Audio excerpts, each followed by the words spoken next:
The diner sat at the edge of the forgotten human quarter, where neon signs flickered like dying stars and the air smelled of rust and recycled oxygen.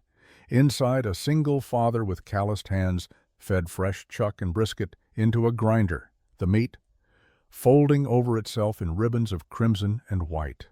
And when Princess Zyrelle of the High Court arrived with her entourage of glittering nobles, she laughed at the sight, laughed until the scent hit her, until her mother appeared in the doorway, until everything she believed about primitive Earth cuisine shattered in a single, perfect bite.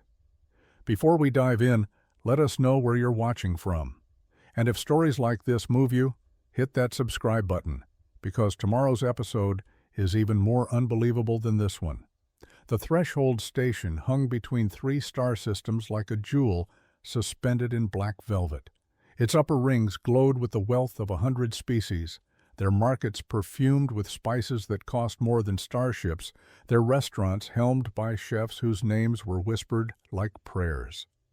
But in the lower quarter, where the light leaked thin and gray through scratched portals, Daniel Reeves ran a diner no one believed in. The sign above the door read, "Reeves Place" in faded letters, half the bulbs burned out. Inside, the space stretched no wider than a cargo hold. 6 stools bolted to a counter, worn smooth by years of elbows and hope. The grill hissed softly. The refrigeration unit hummed its tired song, and Daniel stood at the prep station with his sleeves rolled to his elbows, hands working a pile of fresh beef with the patience of a man who had learned that shortcuts always cost more than time. His apron was stained, not with carelessness, but with the evidence of 1,000 meals cooked without applause. His hair, dark and threaded with early silver, fell across his forehead as he separated chuck from brisket, trimming silver skin with a knife older than most of the station's current residents. The humans who lived in the lower quarter came to him when they wanted something that tasted like memory, and he served them without ceremony, the way a lighthouse serves without asking for gratitude. The aliens rarely came. When they did, it was for spectacle, a dare among the young and wealthy to taste what the humans called food. They arrived in groups, their bioluminescent skin casting rainbows across the dull metal walls, their laughter sharp as broken glass. They ordered the strangest item on the menu, usually the burger, and filmed themselves taking a single bite before spitting it into napkins and leaving without payment, as if Daniel's dignity were the appetizer. He never chased them. He simply cleaned the counter, reset the stools, and returned to his work. The grinder sat beside him, a machine he had rebuilt 7 times, its steel throat polished to a mirror shine. He fed the beef through slowly, watching the marbling break and recombine, fat threading through, lean like rivers carving stone. This was not fast, this was not flashy, but it was true, and truth, Daniel had learned, was the only currency that never devalued. Outside, the station's marketplace roared with 1,000 deals, but inside Reeves' place, there was only the sound of meat becoming something worth waiting for. The door chimed, and Daniel did not look up. He had learned that looking up too quickly gave them what they wanted, acknowledgement, the flicker of hope they could extinguish for sport. So he kept his hands moving, guiding the meat through the grinder with the steady rhythm of a man who treated his work like a meditation. "Oh, this is perfect," a voice rang out, high and clear, as a bell struck in mockery. "Mother, you must see this. The human is actually grinding flesh like some sort of primitive." Princess Zyrelle entered first, her skin a luminous violet that shifted to rose at her shoulders, her gown woven from threads that captured starlight and held it prisoner. She was young, perhaps the equivalent of 12 human years, but her eyes carried the boredom of someone who had seen 1,000 worlds and found them all lacking. Behind her swept 6 attendants, their scales and feathers and jeweled carapaces forming a constellation of wealth and disdain. And behind them, moving with the weight of a glacier, came Grand Chef Corvin. He was Threxian, his exoskeleton polished to obsidian perfection, his forearms adorned with rings that marked every culinary honor the galaxy offered, His restaurant, the Ethereal Palette, occupied the highest ring of the station, where a single meal cost more than Daniel made in a year. He did not need to speak to fill a room. His presence alone was a declaration of superiority. "Grinding," Zyrelle repeated, leaning over the counter with theatrical disgust. "Does your species not possess molecular synthesizers? Do you truly pulverize animal tissue with mechanical force?" Her attendants laughed, a chorus of chimes and clicks and whistles. One of them raised a recording device, capturing Daniel's silence for an audience that would devour his humiliation like dessert. Daniel's hands did not stop. He finished grinding the chuck, then reached for the brisket, trimming it with 3 precise cuts before feeding it into the machine. The meat emerged in thick ribbons, and he folded them together with the chuck, checking the ratio with his fingertips, feeling for the balance between lean and fat that made the difference between sustenance and communion. "Fascinating," Corvin said, his voice like stones grinding together. The human performs his crude ritual as if unaware he is being observed. Perhaps his species lacks the cognitive capacity for shame. More laughter, sharper now, emboldened by the master's participation. Zyrelle reached across the counter as if to poke the meat with one jeweled finger, but Daniel shifted the bowl slightly, not defensively, simply moving it to where it needed to be for the next step. The door chimed again. The laughter stopped as if a switch had been thrown. Every head turned, every spine straightened, every breath caught and held. High Mother Zephine stood in the doorway, her crown of living crystal casting fractals across the diner's worn walls. Her eyes, ancient, knowing, terrible in their clarity, fixed not on her daughter, but on Daniel's hands. High Mother Zephine moved like weather, inevitable and patient. Her carapace gleamed with colors that had no names in human language, shifting from deep oceanic blue to the gold of distant suns. The crystal crown she wore pulsed softly, responding to something in the air that only she seemed to perceive. Her attendants had not followed her inside. She stood alone in the doorway, and the diner, small as it was, felt smaller still beneath her regard. Zyrelle's laughter died in her throat. She stepped back from the counter, suddenly aware she had been leaning where she should not. Corvin's 4 arms folded across his chest, rings clinking softly, but his mandibles twitched with something that might have been nervousness. Daniel did not bow. He did not freeze. He simply continued his work because the meat required attention, and attention was the only thing he had left to give that mattered. He formed the mixture into 4 equal portions, his palms shaping them with the gentleness reserved for fragile things. Each patty received a shallow dimple in its center, a technique his daughter had loved to watch, her small fingers mimicking his movements in the air. The smell began to build as he set the first patty on the grill. It was not immediate. It was not loud. It arrived the way dawn arrives, gradual, and then all at once, filling the spaces between breaths. The Maillard reaction painted the meat's surface with complexity, sugars and proteins breaking down and recombining into compounds that had no right to smell like memory, like comfort, like the moment before sleep when the world finally stops asking things of you. Zyrelle's nostrils flared. Her attendants leaned forward unconsciously, their mockery forgotten in the face of something their synthetic foods had never produced. Even Corvin's mandibles parted slightly, tasting the air with sensory organs humans did not possess. But it was High Mother Zephine who moved. She crossed the threshold fully, her footsteps silent despite her size, and stood at the counter's edge. Her eyes, multifaceted and ancient, watched Daniel's hands as they flipped the patties with a spatula that had lost its shine decades ago. She said nothing. The weight of her silence pressed against the room like deep water. "Mother," Zyrelle whispered, confused by the breach in protocol.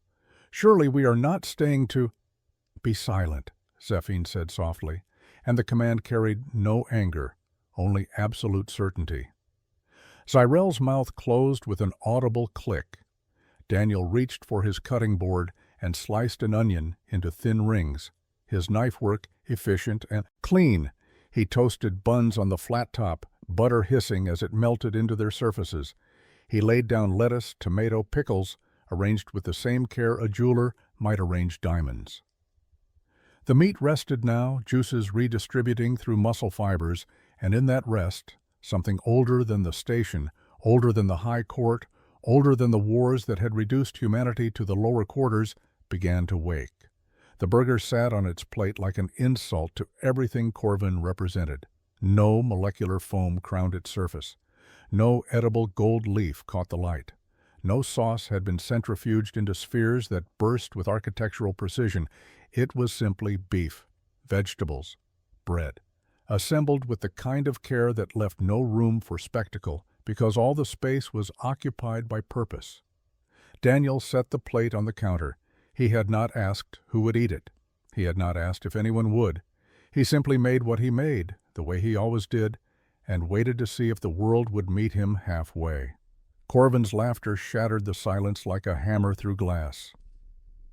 "This, Baum," he said, gesturing with one of his 4 arms, "is what the human offers? Compressed meat and wilted vegetation?" His rings caught the light as he turned to address the gathered attendants. "I have constructed desserts with more complexity than this creature's entire meal."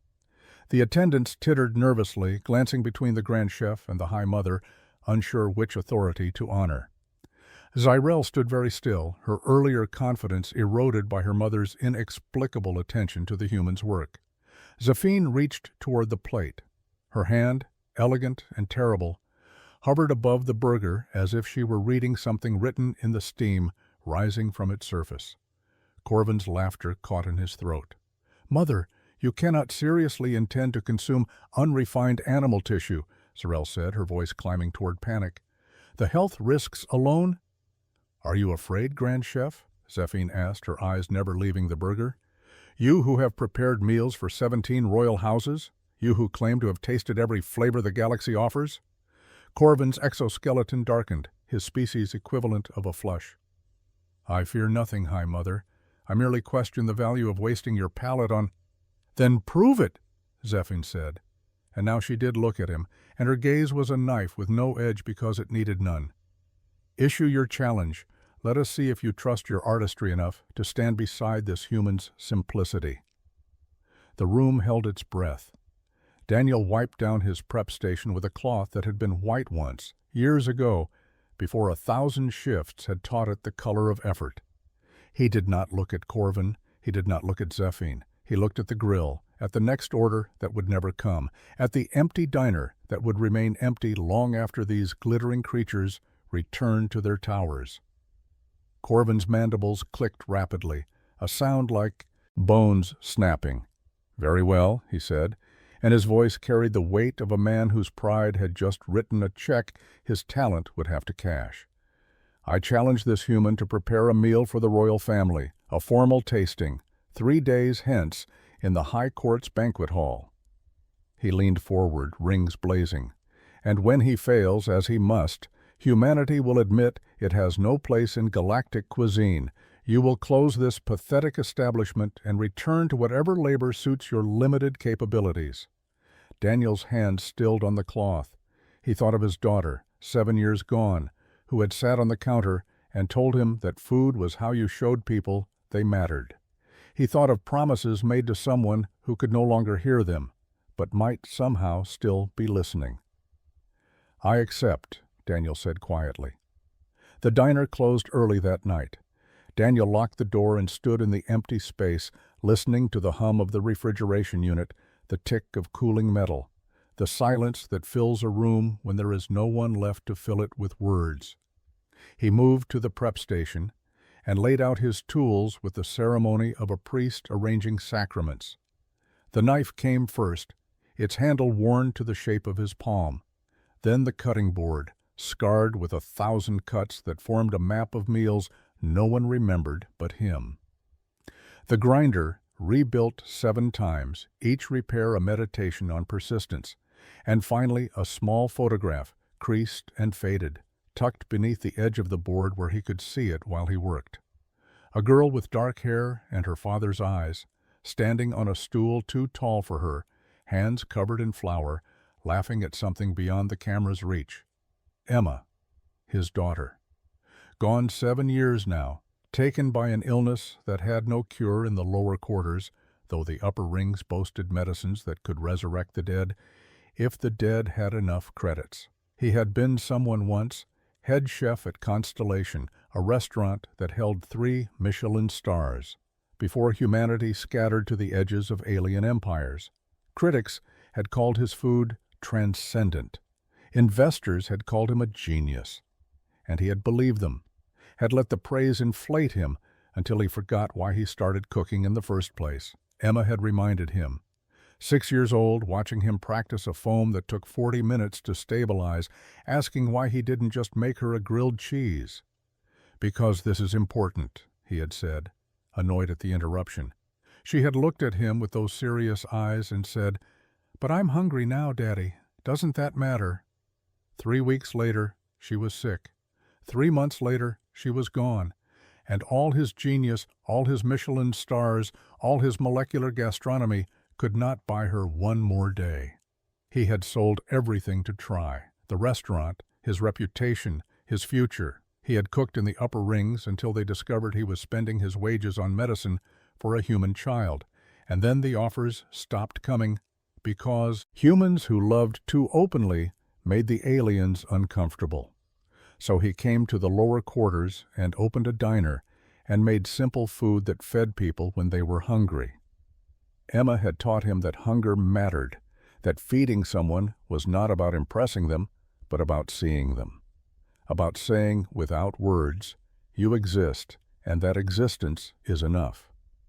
Daniel selected 2 cuts of beef from the cooler, his hands reading the marbling-like braille. For the challenge, he would need perfection, but not the perfection Corvin understood, not architecture, not spectacle, just meat and fire and the quiet truth that some things cannot be synthesized because they are built from time and attention, and the willingness to care when caring costs everything. He began to trim, his daughter's laughter echoing in the spaces between cuts.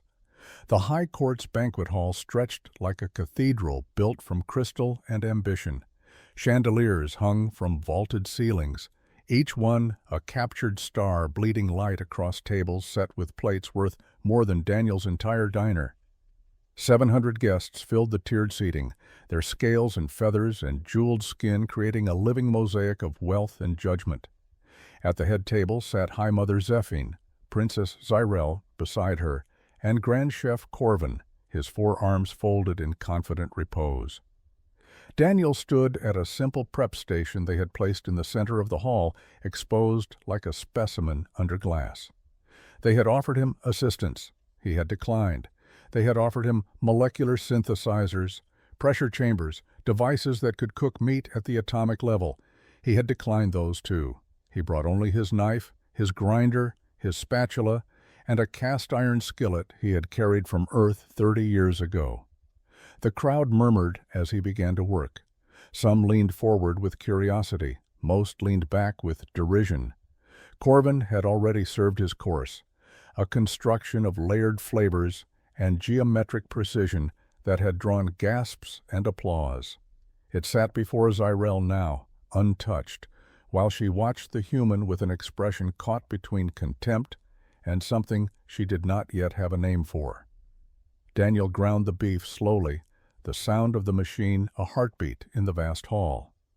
He formed the patties with his hands, pressing gently, leaving the mixture loose enough to remain tender. No one spoke. The silence grew heavy, expectant, waiting for him to fail in a way spectacular enough to justify their presence. The skillet heated. He laid the patties down, and the sizzle that followed was not loud, but it carried. It reached the lowest tiers and the highest balconies. It reached places in the guests they had forgotten existed, places that remembered when eating was not performance, but necessity, not status, but survival. The smell came next, building in waves. Caramelized beef, onions turning sweet in butter, cheese melting into the spaces between.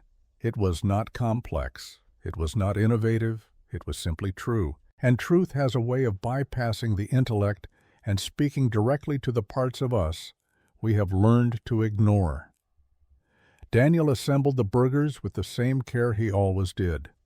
He toasted the buns. He layered the vegetables with precision that had nothing to do with aesthetics and everything to do with balance. He set the first plate before Zyrelle, the second before Zephine, and stepped back. Zyrelle stared at the burger as if it might bite her first. She glanced at Corvin, who nodded for her to proceed, his mandibles curved in a smile that anticipated her disgust.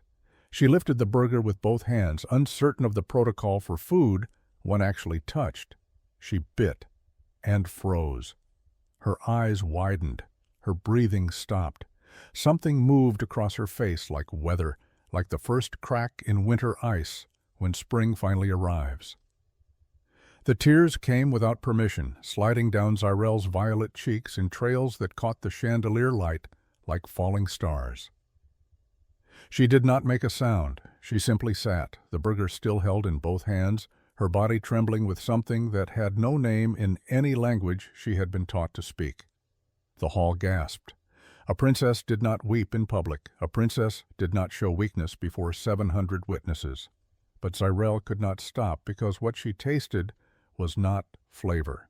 It was presence. It was the feeling of being seen not for her title or her beauty or her future usefulness, but for the simple fact that she existed and that existence was enough. She had never felt that before. Her childhood had been a series of tutors and protocols, of lessons in how to stand and speak and smile without meaning it. Her mother ruled an empire. Her mother had no time for small hands that wanted holding or questions that had no political value. Food came from synthesizers, perfect and identical, nutritionally optimized and emotionally empty. Every meal was fuel. Every gathering was strategy. But this tasted like someone had noticed she was hungry and cared enough to do something about it. This tasted like the bedtime stories she had never been told, the scraped knees that had never been kissed, the moments of simple kindness that royalty traded for power without realizing the cost. High Mother Zephine watched her daughter weep and felt something crack inside her own chest, something she had sealed away the day she accepted the crown. She reached for her own burger, with hands that had signed death warrants and peace treaties, hands that had never trembled until now. She bit, and the taste struck her like a blade made of memory. She remembered her own mother, dead 300 years, who had cooked in the old way before cuisine became currency. She remembered being small, being held, being fed something made with hands instead of machines.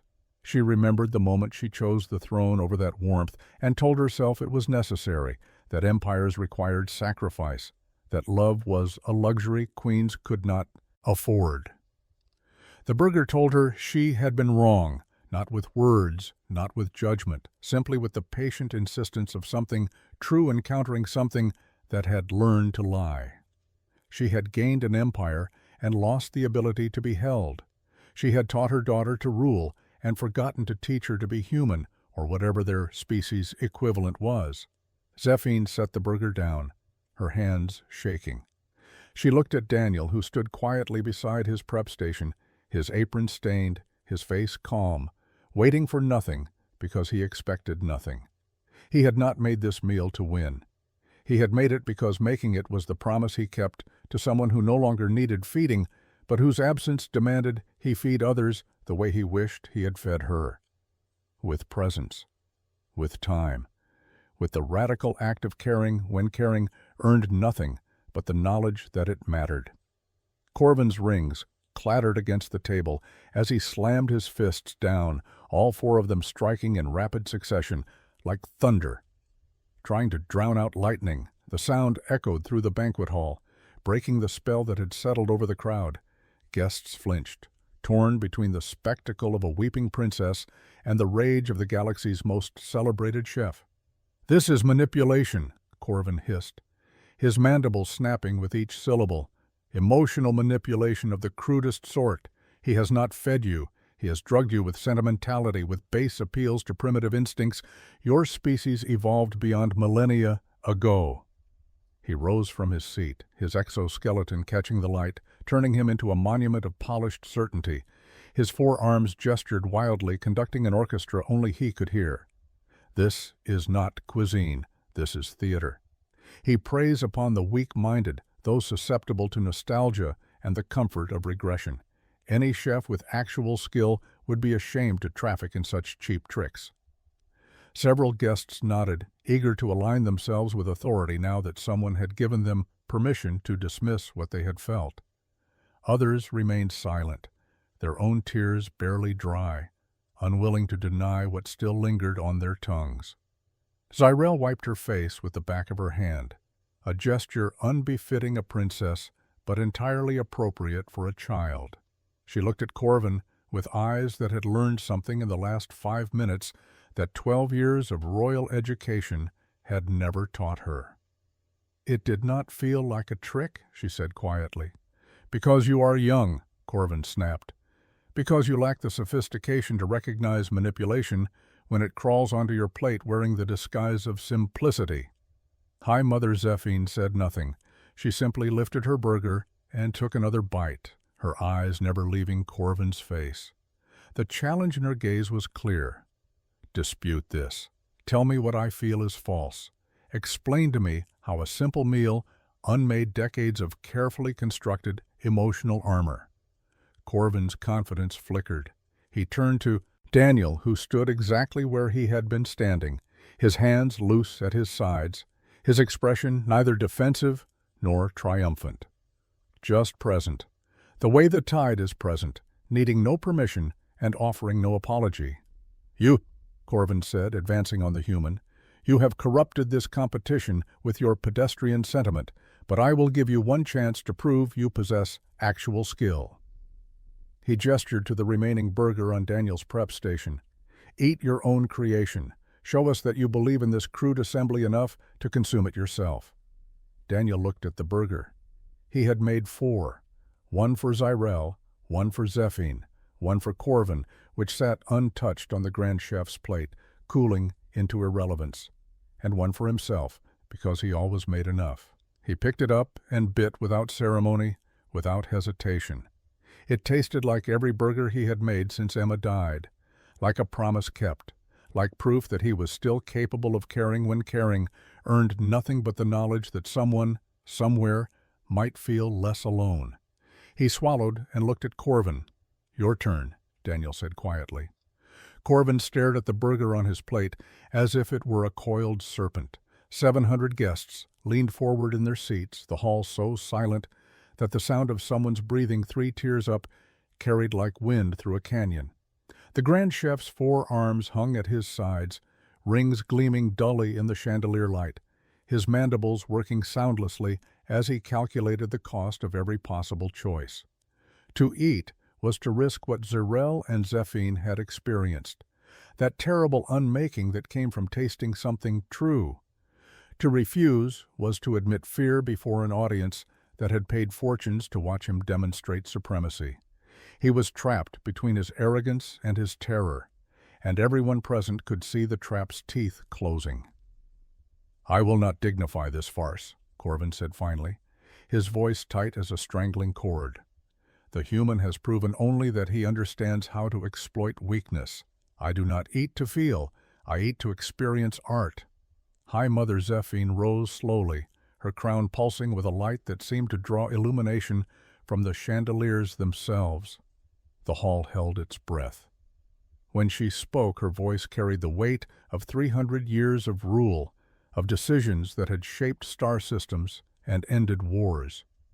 "You are correct, Grand Chef," she said, and Corvin's mandibles curved into a triumphant smile. "You do not eat to feel, and that is precisely why you have failed." The smile died. Zephine descended from the high table, her footsteps silent, her presence enormous. She stopped beside Daniel's prep station and placed one hand on the worn metal surface. "My species once cooked as this human cooks," she continued. "Before we conquered 17 systems, before we built synthesizers that could replicate any flavor without effort or error, before we turned cuisine into competition and meals into status. Her multifaceted eyes swept the hall, catching every guest in their gaze. We cooked with our hands. We cooked with time. We cooked because feeding someone was how we showed them they were not alone. Murmurs rippled through the crowd, uncertain and afraid. To suggest that advancement was loss, that progress had cost something vital, was heresy of the deepest kind. We abandoned that practice, Zephine said, because it was inefficient, because it could not scale, because an empire cannot be built on the foundation of care. When care requires presence, and presence requires time, we convinced ourselves we did not have. She looked at Corvin, and her gaze was not cruel, only sad. Your food is beautiful, Grand Chef. It is complex, it is innovative, and it is empty, because you have perfected the art of feeding people without ever seeing them. She turned to Daniel.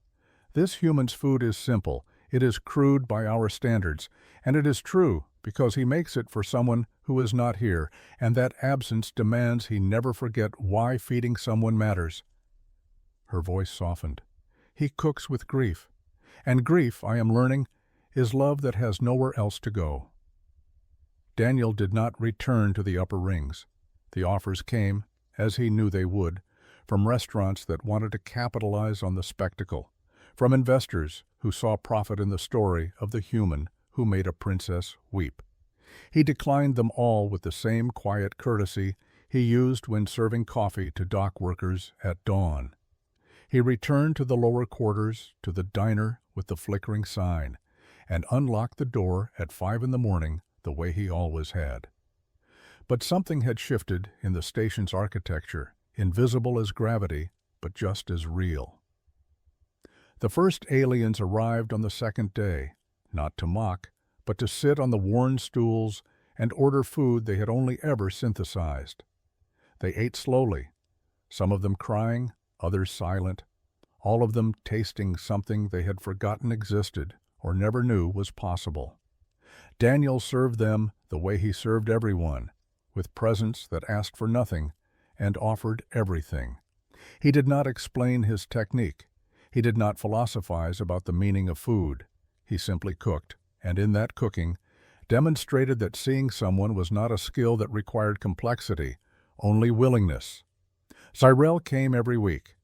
High Mother Zephine allowed it, understanding that her daughter needed to learn something the royal tutors could not teach. The princess sat at the counter and watched Daniel's hands move through familiar rhythms, trimming, grinding, forming. Sometimes she helped, her small fingers clumsy with the knife, until they learned the language of patience. He taught her that food was not art or science or status. It was the shape care took when words were not enough. On her 7th visit, she asked about the photograph tucked beneath his cutting board. Daniel told her about Emma, about illness and loss, and promises that outlived the people they were made to. Zyrelle cried again, but this time not for herself. She cried because she understood finally that grief could become generosity, that absence could teach presence, that the empty space where someone used to be could be filled with the act of feeding everyone else as if they were the person you could not save. Grand Chef Corvin closed the ethereal palate 3 months later. Rumor said he had taken a position teaching on a colony world where cuisine had not yet become currency. Some said he had apologized to Daniel, though Daniel never confirmed it. He did not need Corvin's apology. He needed only to keep the promise he made to a girl who once asked if hunger mattered. At night, when the station's corridors emptied and the diner finally closed, Daniel cleaned his prep station with the same care he brought to every task. He hung his apron on its hook, checked that the grill was cool, and paused before the photograph of his daughter. "I kept it," he whispered. "The promise. I'm still keeping it." And in the morning, when the first customer arrived hungry, he would prove it again, one meal at a time, until hunger was answered not with efficiency, but with the simple, revolutionary act of being seen.